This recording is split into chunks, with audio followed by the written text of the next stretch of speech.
Matthew. Meron ga ID naman ka? Kakuya man ang ID.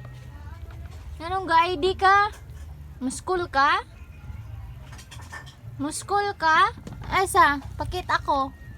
Na kakuya man yung ID oh. Kakuya man na. Di man na imo. Na oo. Kakuya man na.